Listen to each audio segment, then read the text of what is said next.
Ryan Reynolds here from Mint Mobile with a message for everyone paying big wireless way too much. Please, for the love of everything good in this world, stop. With Mint, you can get premium wireless for just $15 a month. Of course, if you enjoy overpaying, no judgments, but that's weird. Okay, one judgment. Anyway, give it a try at mintmobile.com/switch. Upfront payment of $45 for 3-month plan, equivalent to $15 per month required. Intro rate first 3 months only, then full price plan options available. Taxes and fees extra. See full terms at mintmobile.com.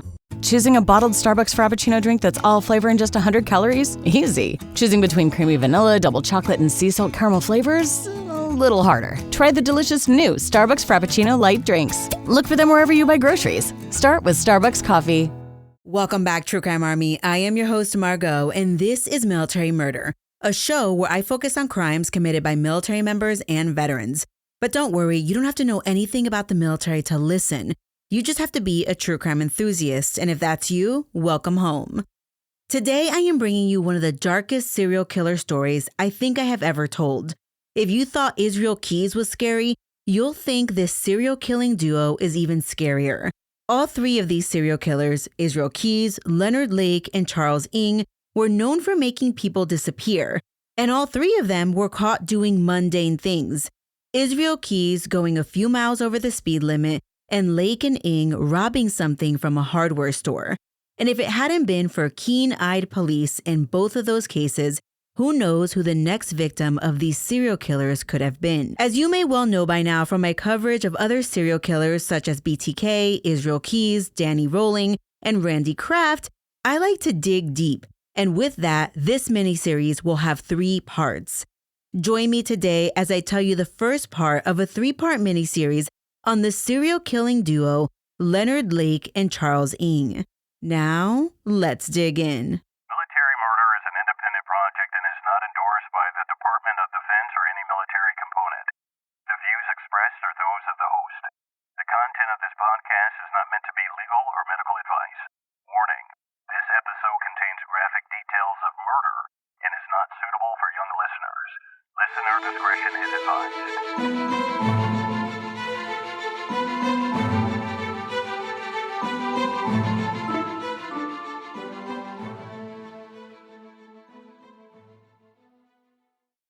On June 2nd, 1985, a reserve police officer named John Callis was at the South City Lumber Company when he watched an Asian man in his 20s walk past the checkout counter and leave the store with a very expensive and large vise. A vise is a tool that people use to hold things together while they work on them. It has a crank on it that allows the 2 sides to sandwich together and hold whatever is being worked on tight and still. Callis went to the counter and asked if anyone had sold the vise because if not, quote, then you just got ripped off, end quote. Callis walked out of the store and saw the Asian man with the vise standing by the passenger side of a bronze Honda. A store clerk had also gone outside to see what was happening. The clerk shouted to the man with the vise that he wanted to talk to him, but the man took off down the road, but not before putting the vise in the trunk of the vehicle. Reserve Officer Callis and the clerk went to the back of the Honda, and the vise was inside the trunk with the price tag of $75 still attached to it. In today's dollars, because remember this story is taking place in '85, today the vise would cost over $200. Callis went back inside and asked if anyone had called the police yet. And welp, no one had. So he probably thought to himself, do I have to do everything around here? Yes, you do. And with that, Callis called the police. While he was still on the phone, a balding and bearded man walked up to Callis, who was in civilian clothes, and asked if he could pay for the vise. Callis told him to speak with the store clerk. San Francisco Police Department officer Daniel Wright arrived in response to the shoplifting call, and Callis showed him the vise in the trunk of the Honda. Officer Wright called in the plate, which came back as registered to someone named Lonnie Bond. Wright searched the rest of the trunk and found a backpack with a gun case in it. Inside the case was a Ruger semi-automatic plus a silencer. The bald bearded man who was inside the store now came out of the store and approached Officer Wright. He told the officer, hey, listen, everything's all right. It was all just a big misunderstanding. The bald bearded man said his friend, the Asian guy, thought that he had paid for the vise and mistakenly left the store with it thinking it had already been paid for. Since the man had taken care of the bill for the vise that his friend had accidentally taken, he figured he could talk his way out of things and just get in his vehicle and leave. The man said his name was Robin Scott Stapley and that he was borrowing the car from a friend named Lonnie Bond. Officer Wright had already called the license plate in, and sure enough, everything lined up. The car belonged to some guy named Lonnie Bond. Officer Wright then inquired, "Hey, listen, so where is Lonnie?" "Oh," the man simply replied, "he's up in the hills." Officer Wright searched the car and everything was lining up. But if this Stapley fellow thought that he was going to just be able to walk away, he had another thing coming to him because silencers are illegal in California. So Stapley was placed under arrest. They towed the car to an impound lot and the bald, bearded man was driven to the police station. Officer Wright interviewed a couple of witnesses at the scene and started heading to the police station. On his way there, dispatch contacted him and asked him to go to the impound lot where they had towed the bronze Honda. When he got to the lot, he was shown a stun gun that had been found in the car after it had been inventoried by the lot technicians.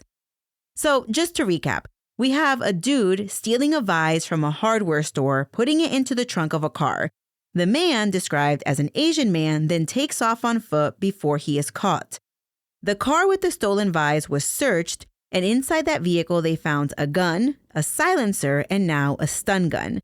While all of this is super suspicious, what gave the analysts pause was the discovery of blood spatter inside the car, as well as 2 bullet holes in the interior. One hole was on the passenger side under the visor, and the other was on the passenger door near the window crank. Now, break.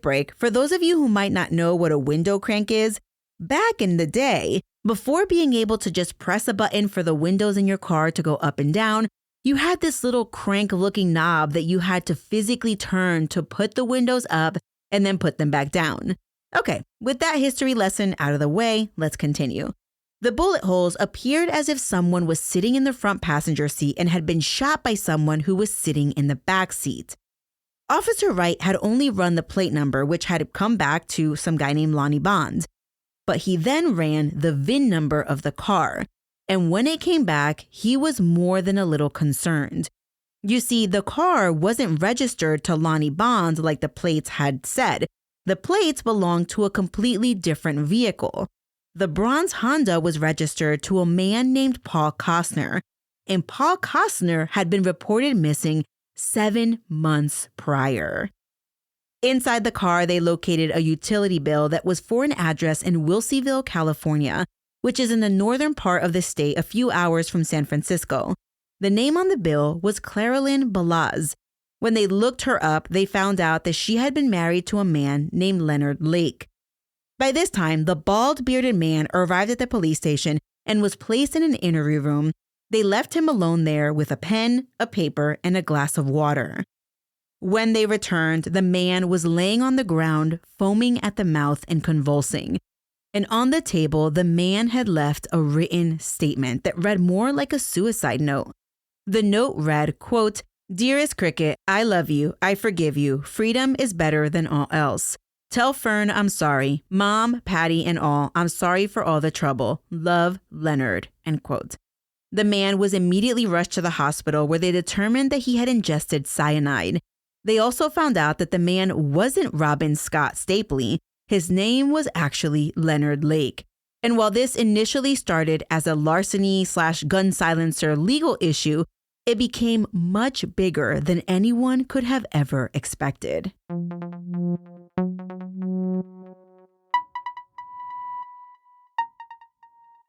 Today's episode is sponsored by Acorns, and April is Financial Literacy Month, an entire month dedicated to taking control of your money. Because honestly, no one really taught me how to manage money growing up. I didn't learn about investing until I was well into adulthood. But what I love about Acorns is that it makes it easy to start saving and investing for your future in just 5 minutes. I know, April is an entire month, but you don't need an entire month to learn. You don't need to be an expert. Acorns recommends a diversified portfolio that matches you and your goals. You can start with just your spare change. And you don't need a lot of time. Setup takes just 5 minutes because I know that your time is precious. And if financial wellness has ever felt out of reach, Acorns makes it simple, giving your money a chance to grow without the overwhelm. Personally, using Acorns gave me the confidence to stop putting it off and just start. And that peace of mind is completely worth it. Sign up now and join over 14 million all-time customers who've already saved and invested over $25 billion with a B dollars with Acorns. Head to acorns.com/militarymama or download the Acorns app to get started today. Paid non-client endorsement. Compensation provides incentive to positively promote Acorns. Tier 1 compensation provided. Investing involves risk. Acorns Advisors, LLC, an SEC registered investment advisor. View important disclosures at acorns.com/militarymama. Still getting around to that fix on your car? You got this. On eBay, you'll find millions of parts guaranteed to fit.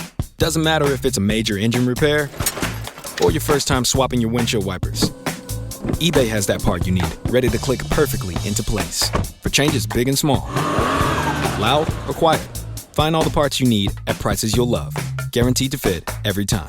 But you already know that. eBay. Things, people, love. Eligible items only. Exclusions apply. Now, you might be wondering, how in the world did Leonard Lake die by cyanide while sitting in an interrogation room? Well, research would reveal that Leonard Lake was a survivalist, but he had so much to hide that he knew if caught, prison was a guarantee, and that was not the way he wanted to go out. Police later learned that Lake had sewn cyanide pills into the lapel of his coat.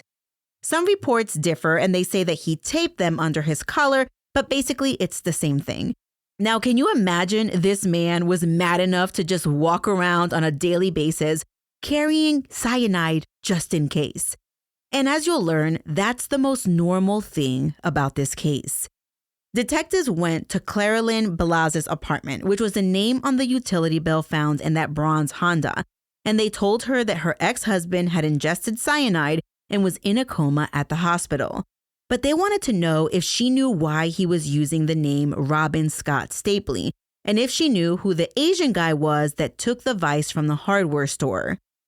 Claralyn, who went by Cricket, confirmed that the utility bill was from a cabin she owned in Wilseyville, and that her ex-husband Leonard Lake and his friend Charles Ng stayed there from time to time. Even though she and Leonard were divorced, she said that they were close, but she didn't really keep up on his day-to-day activities. This, we will later learn, was a lie, because after fleeing the hardware store, the Asian guy, his name is Charles Ng, and he had gone to Cricket's place and told her everything that happened. Charles and Cricket then got into the vehicle, drove by the hardware store, where Charles ducked down so no one could see him. While they conducted this drive-by, they saw Leonard being interviewed by the police, and Charles knew he had to get out of town. He had a sister in Calgary, Canada, so Charles immediately boarded a plane and headed to his sister's house. And we'll get back to Charles Ng later. Leonard Lake, the bald, bearded man, was on life support for 4 days before he eventually died. And we'll get back to him and talk about his life and history in a little bit. But first, let's try to unravel the mystery of why he had a missing man, Paul Costner's car, and why he was using Robin Scott Stapley's identity. Detectives needed to know how all of this information fit together, and at the moment, it was just a big puzzle with pieces scattered all over the table. So, who is Paul Costner? Paul Costner was born in Columbus, Ohio on June 10, 1945 as Paul Viles, but after his stepfather adopted him, his name was changed as a child to Paul Costner. Paul had a sister named Sharon with whom he was extremely close. Paul was 39 years old in 1984 and was an entrepreneur and car salesman. He told his sister that he was getting ready to pop the question to his longtime girlfriend, Marilyn. Prior to his disappearance, Paul had placed an ad in the San Francisco Chronicle to sell a bronze 1980 Honda Prelude. He listed it for $6,800, and instantly he had a ton of messages on his answering machine. And it was from people who wanted to come take a look at the vehicle. Paul was pretty excited about the prospect of a fast sale and agreed to have someone come by his apartment on Halloween, October 31st, 1984, to take a test drive. The man came by, kicked the tires, then told Paul that he would be back later with the money to buy it. It appears that they didn't even take the vehicle for a test drive. Paul called his sister and shared the news on November 2nd. When Sharon asked who was buying it, Paul simply answered, some weird guy. Sharon told her brother to be careful, and then they hung up.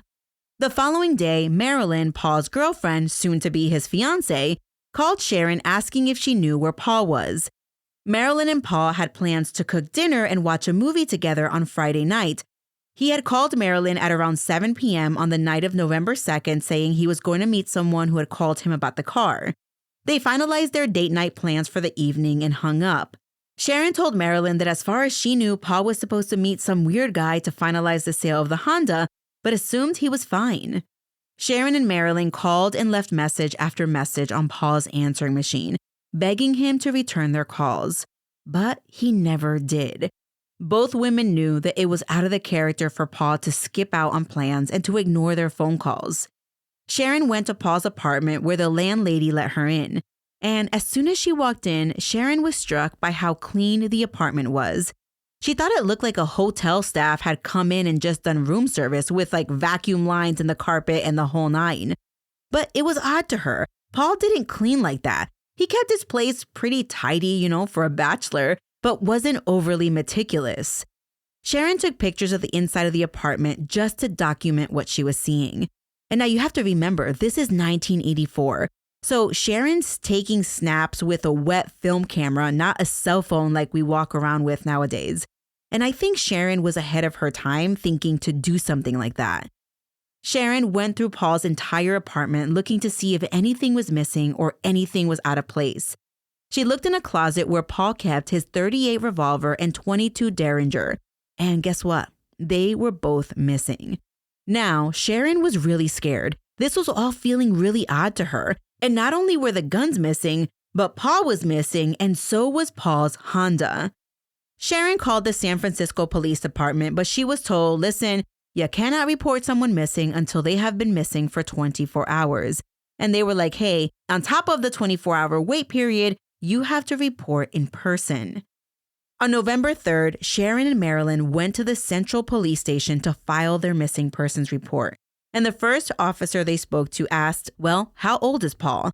And when Sharon told this officer that Paul was 39 years old, the cop practically mocked her. And I can't make this up, but he said, quote, he's probably out drunk with a whore. You don't need to file a missing persons report.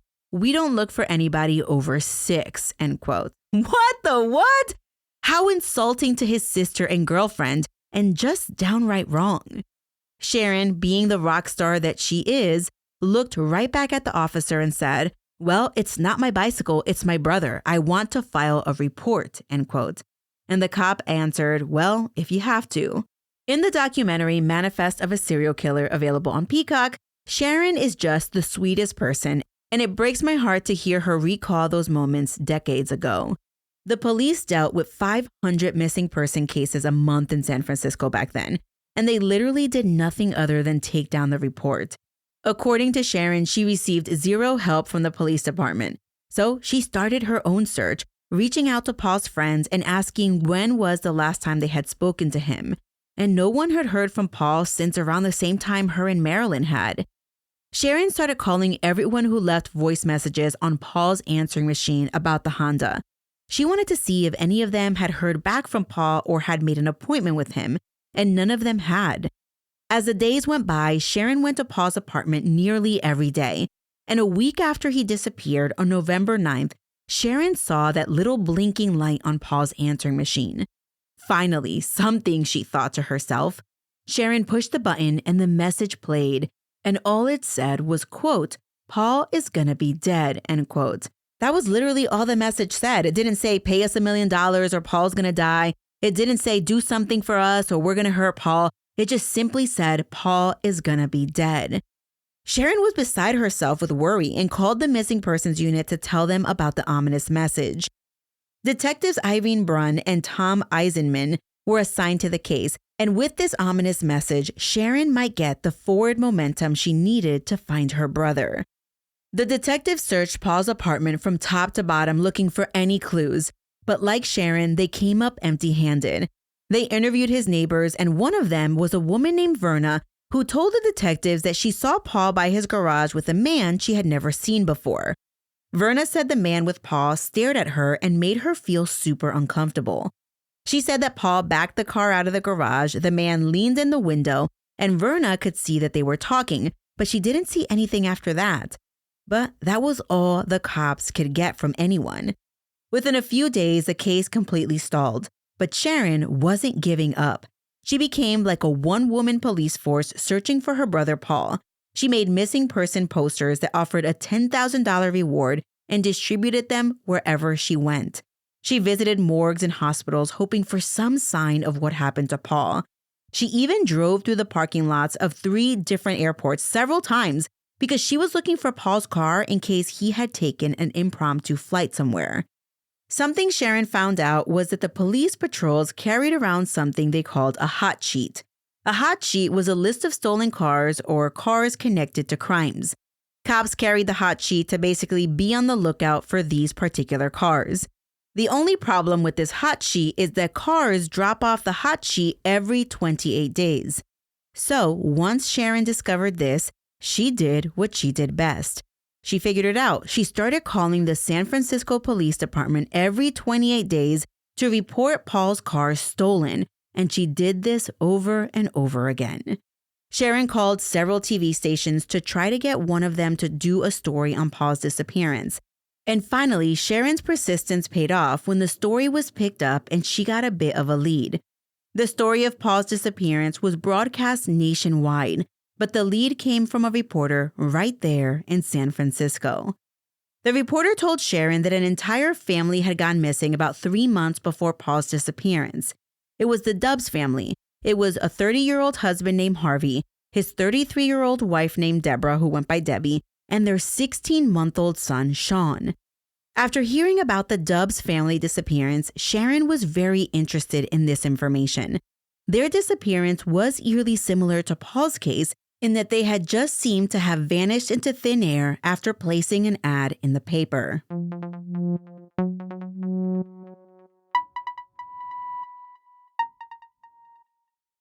So let me tell you about the Dubs family disappearance. Harvey Dubs started a new job at Petrov Graphics in July of '84 and was trying to branch out into a home business selling video equipment at the same time. On Wednesday, July 25th of '84, Debbie, his wife, came by Petrov Graphics to pick Harvey up for the day. His coworker Lauren saw him getting into the car with his wife at around 5 p.m. that evening. Back at their apartment, Debbie was talking to her bestie on the phone at around 5:45 p.m., and she was telling her best friend that Harvey was waiting on someone to stop by to look at some stereo equipment.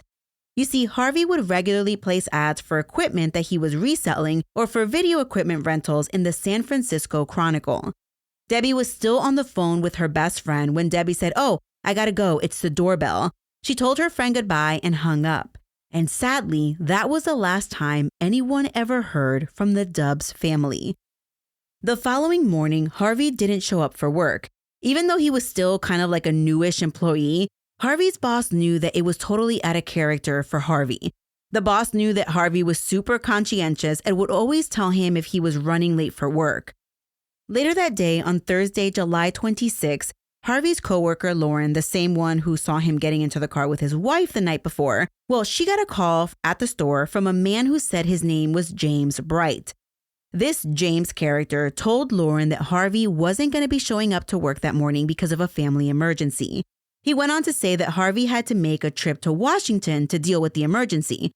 Now, Lauren was puzzled. She asked this James guy to clarify, like, which Washington, Washington State or Washington, D.C.? James told her that Harvey was heading for Washington State. Now, Lauren had spoken to Harvey a few times at work, and they had gotten to know each other. Lauren knew that Harvey didn't have family in Washington State. In fact, Harvey didn't have family really anywhere. He told her that he was born on July 5th of 1954 in New York and was raised in an orphanage. He had no parents, no aunts, uncles, cousins. He did have 2 brothers, but he told her that he hadn't been in contact with them. As Lauren quizzed this James guy on the phone, the caller got irritated with her, and the final straw was when Lauren was like, "Okay, listen, James, give me your phone number." At that point, James hung up on her. Lauren then told Harvey's boss about this suspicious phone call, and Harvey's boss was like, "This sounds weird." He tried calling the Dubs house over and over again, but never got an answer. He finally called Debbie's father, who also tried to call his daughter over and over again without success. Debbie's father, James Noose, had lunch with Debbie on Wednesday, July 25th, and was the one who reported the family missing to the San Francisco police on the evening of Thursday, July 26th. James Neuse and his daughter Debbie were extremely close, especially since Debbie's mom had passed away 17 years earlier. He was extremely worried about his only daughter, his son-in-law, and his grandson. San Francisco missing person detectives Irene Brunn, the same one that would later be assigned to Paul Costner's case, and Glenn Pam Filoff took the case. On Monday, July 30th, the detectives, along with Debbie's dad, James, not to be confused with the caller James, entered the Dubs cottage located in the upper market area of the city. The detectives were hopeful that the little family had simply gone on vacation and just neglected to tell anyone. But once they stepped foot inside the Dubs apartment, they knew that was not a likely scenario. The house was locked up, but the inside wasn't the way Debbie and Harvey usually left it. It was messy. It appeared as if the family left suddenly and didn't take the time to straighten up. There were dirty dishes soaking in the sink. The beds were unmade. Drawers were pulled open and left that way. There was a dirty diaper just laying on the floor, and little Sean's stroller and car seat were just sitting there. Several pieces of electronics were missing. 2 pieces of stereo equipment from the sound system and a video cassette player/recorder. Anyone who knew Debbie even slightly knew that she would never leave without Sean's car seat. And side note, it wasn't until 1985 that car seats became mandatory in the US for kids. And even then, I saw a report that said only 80% of people use them, and 65% of the people who used them incorrectly back then. Anyway, besides the family and the sound equipment, something else was missing. The Dubs' beige 1980 Volkswagen Rabbit with vanity plates that read V-Dub. And something else was very odd. Harvey was a cat dad, and he cherished his 3 cats. The thing about the cats and the scenario about a possible impromptu family vacation was that the kitties were left alone in the house. The entire situation was bizarre to anyone who knew the Dubs family. The Dubs family had simply vanished.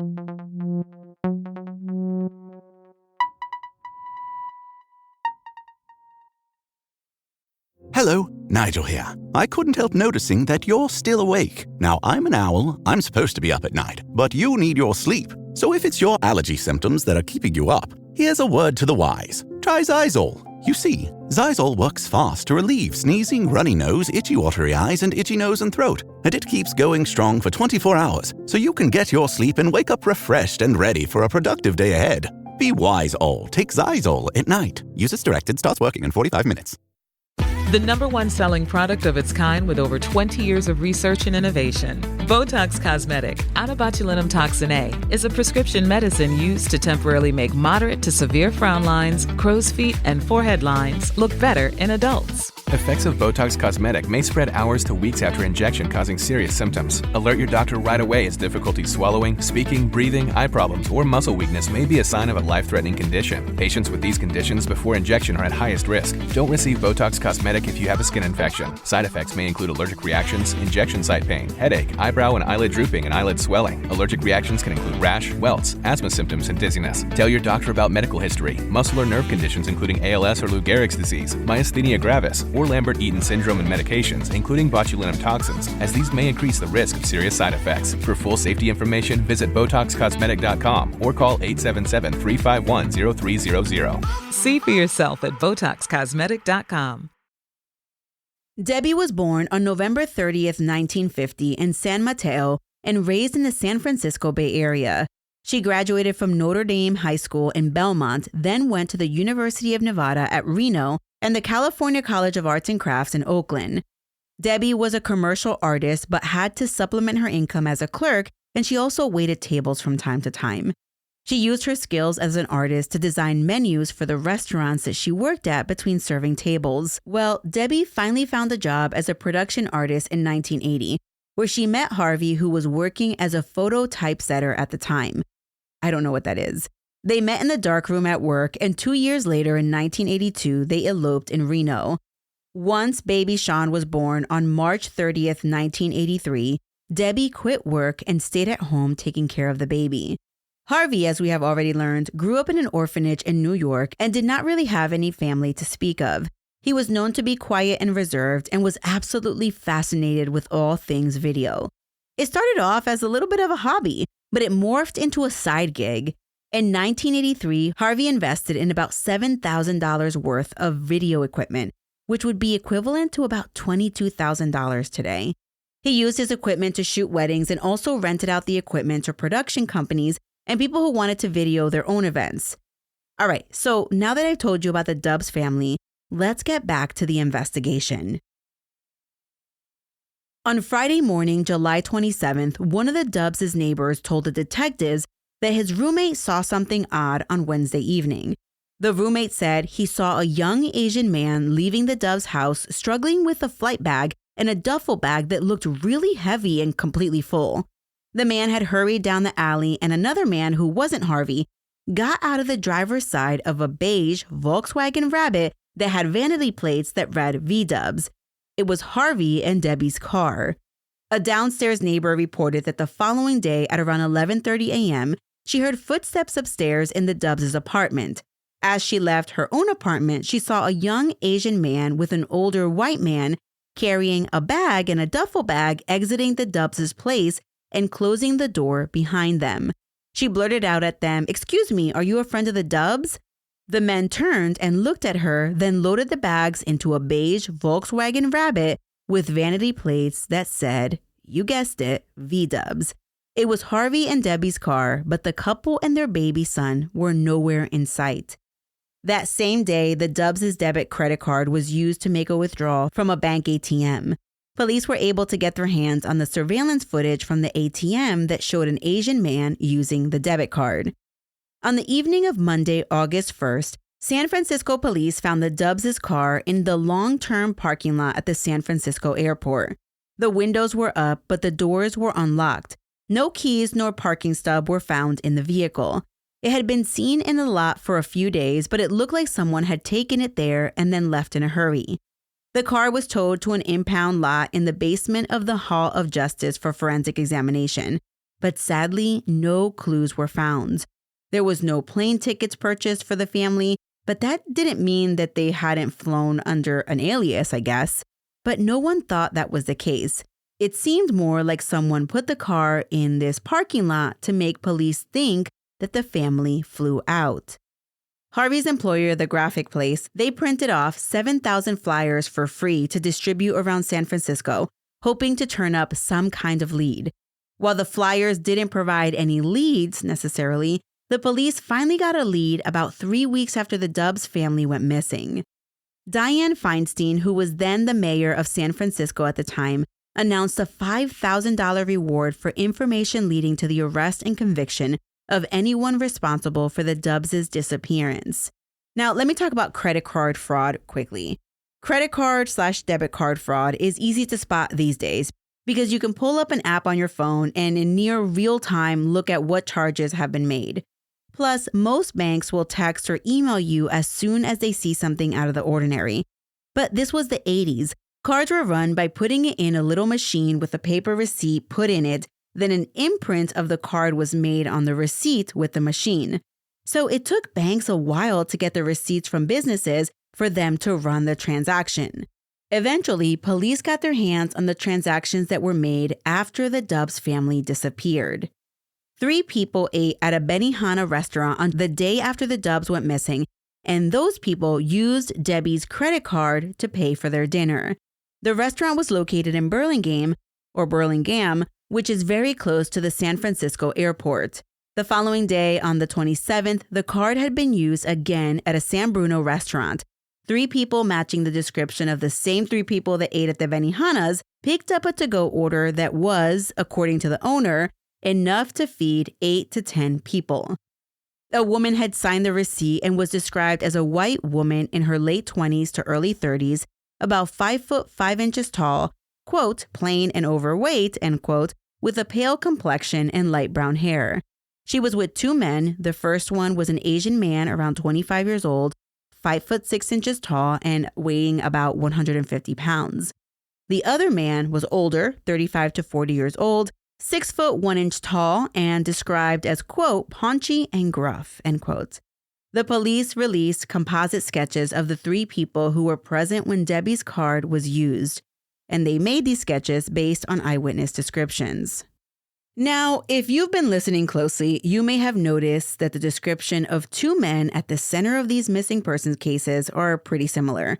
Paul Costner met up with a burly white man that his neighbor saw talking to Paul while the man leaned into the car Paul was trying to sell. 2 different neighbors saw 2 men at the Dubs apartment. They described one man as a burly white guy and the other man as a younger Asian guy, that they were both seen coming out of the Dubs apartment with bags loaded up with something heavy. Paul's missing car had been found in the possession of a, get this, burly, balding, bearded white man, while a younger Asian man who stole the Vice had run as the off-duty police officer approached and challenged them. The burly white man had wrongfully identified himself as Robin Scott Stapley, but they were able to find out that his real name was actually Leonard Lake. Leonard Lake had close ties to a younger Asian man named Charles Ng. Woof, this is a mouthful, but let's start with Leonard Lake.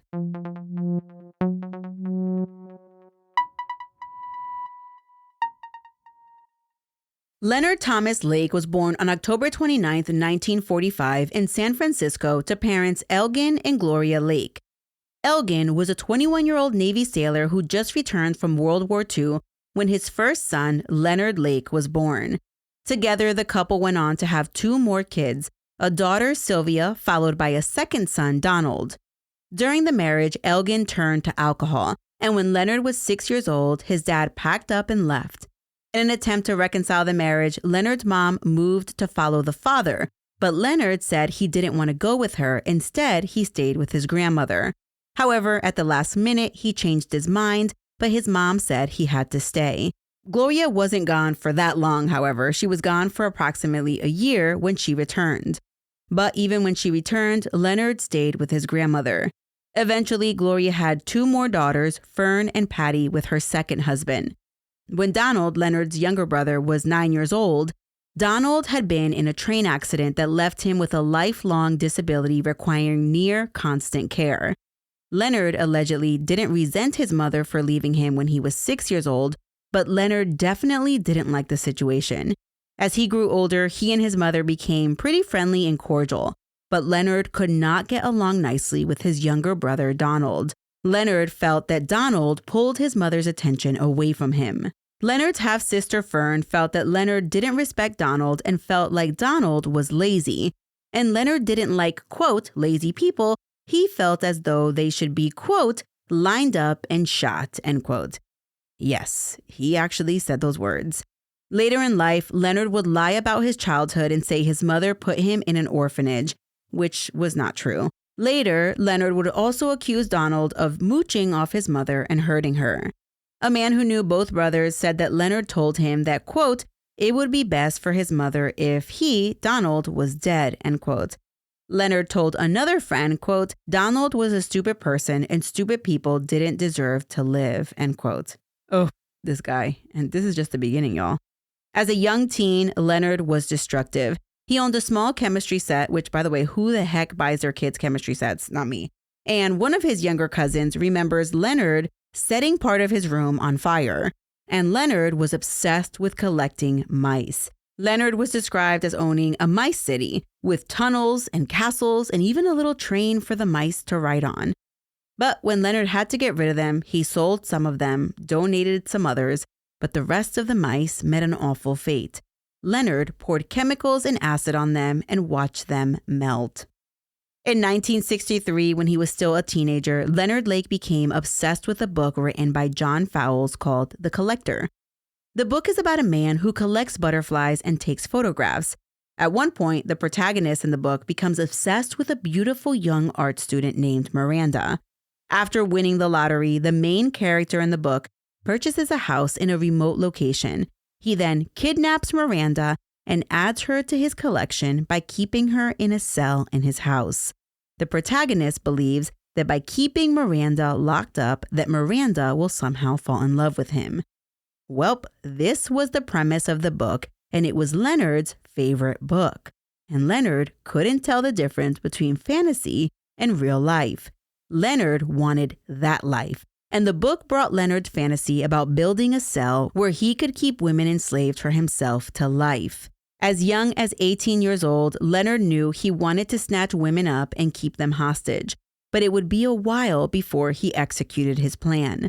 The plan was called the Miranda Project, but first he would serve his country in the Marine Corps. But before I leave you today, here is Leonard Lake explaining his fantasy in his own words. Good evening. It's a Sunday in October, 22nd, 23rd, something like that. Very close to my 38th birthday. And I'm starting this tape without script or without any real organization of what I want to say.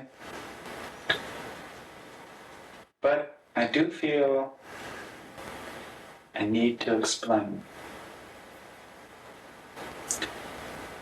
This tape, what you're hearing now, is going to be the lead-in of the various phases of construction of a building, which hopefully will be the first of a series of underground buildings. The building will be multi-purpose.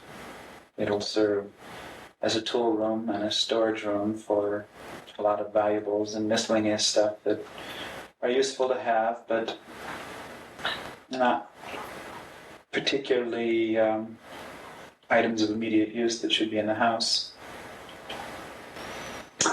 But the main emphasis of the building, the whole justification for its expense and its effort, will be a hidden portion of it, a secret room, if we can call it that, that will house a cell. This is the word that I've used in my discussions of this subject. A jail cell, if you will. And the purpose of that cell, and the main purpose, hence, of the building, will be the imprisonment of a young lady who probably at this moment is unknown to me.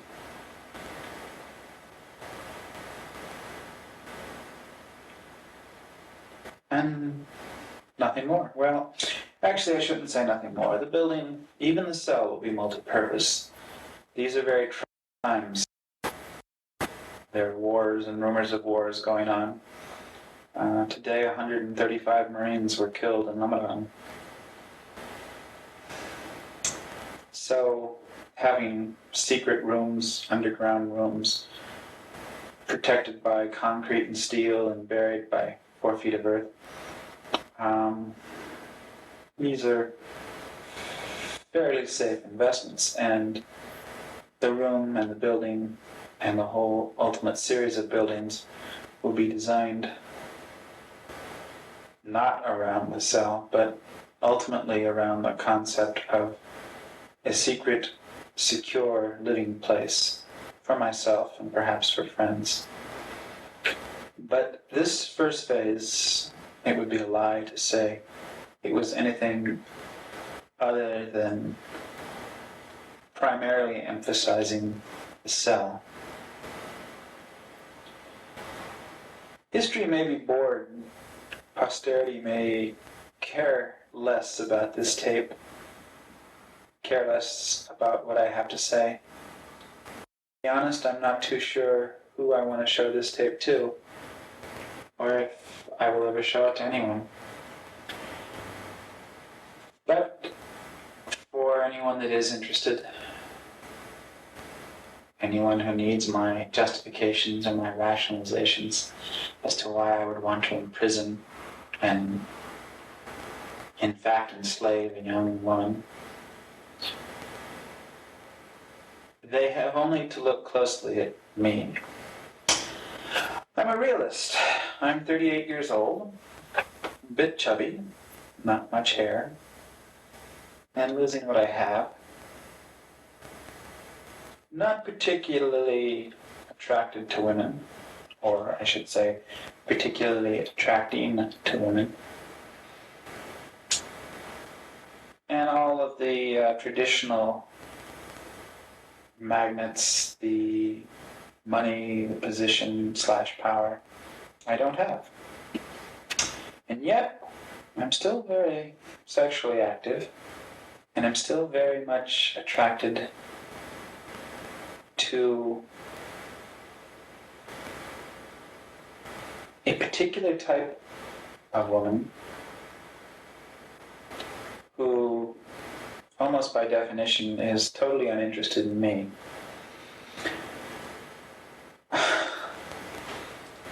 Dirty-old man, pervert. I'm attracted to young women. Sometimes even as young as 12. Although, to be fair, certainly 18 to 22 is a pretty much ideal range as far as my interests go. I like very slim women, very pretty, of course, petite, small-breasted, long hair, if I'm allowed, and such a woman, by virtue of her youth, her attractiveness, her desirability to certainly the majority of mankind, simply has options. There's no particular reason why such a woman should be interested in me. But there's more to it than that.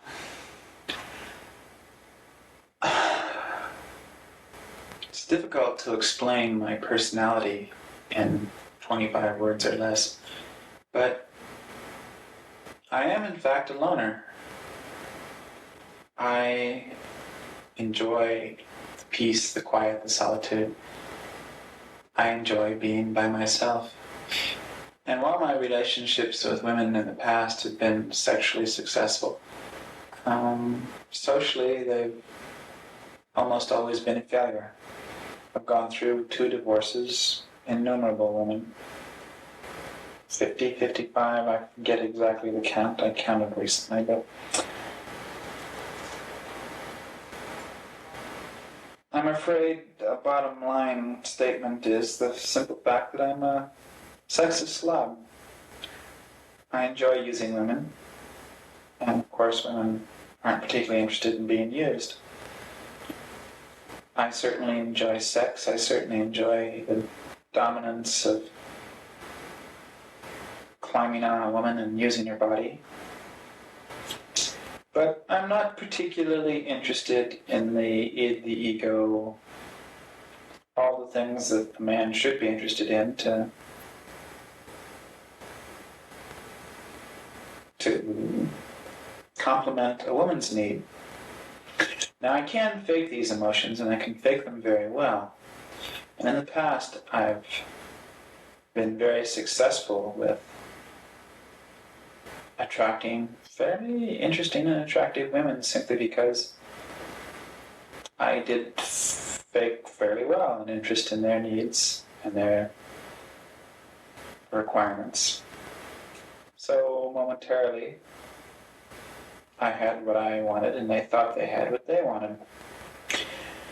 But in the long term, I don't want to bother. What I want is an off-the-shelf sex partner. I want to be able to use a woman whenever and however I want. And when I'm tired or satiated or bored or not interested, I simply want to put her away, lock her up in a little room, get her out of my sight, out of my life, and thus avoid what heretofore has always been the obligation to entertain or amuse or satisfy a particular woman or girlfriend's whims of emotional whatevers.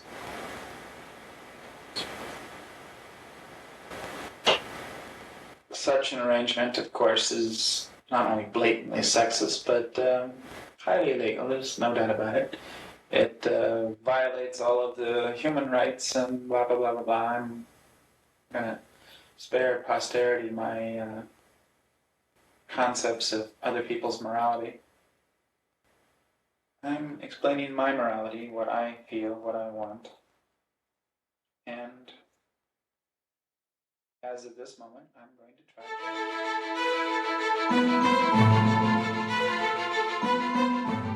All right, True Crime Army, make sure that you join me next week for part 2 of Leonard Lake and Charles Ng. If you thought part 1 was crazy, just wait till you get to part 2 and then part 3. Thank you so much, everyone, for tuning in week after week. I truly adore you for choosing to spend time with me every week. This miniseries is going to get really kind of sick, and at the end, you might wonder if justice was actually served. This miniseries was a long time coming. I've been looking into this since like 21, 22, and the research was done in combination by Haley Gray, Myrtle, and myself, and the script was written by Myrtle. My sources for this miniseries include court documents, a documentary called Manifest of a Serial Killer, a book titled Die For Me by Don Lasseter, some YouTube videos, and articles found in the San Francisco Examiner, Honolulu Star Bulletin, Honolulu Advisor, The Morning Call, LA Times, Web Archive, The Modesto Bee, and The Times. Military Murder was produced by Mama Margot Production. This episode's executive producers are Myrtle, Jen, and Falcon 13. This month's newest associate producers are Carrie, Marla, and Wendy. This month's newest assistant producers are Honey, Diana, and Graham. The music was created by Ty-Ops. Thank you all for listening, and if you're looking for ways to support the show, consider leaving a 5-star rating wherever you're listening. Also, consider sharing an episode with a friend. And if you really want to take it a step further, consider joining me on Patreon or Apple Premium for over 40 bonus episodes and counting. You can check me out there by visiting patreon.com/militarymurder to learn more. Until next time, remember, you never really know what someone is capable of, so remain vigilant always. You have a fabulous week, and I'll keep digging to bring you part 2 of this serial killer miniseries next week.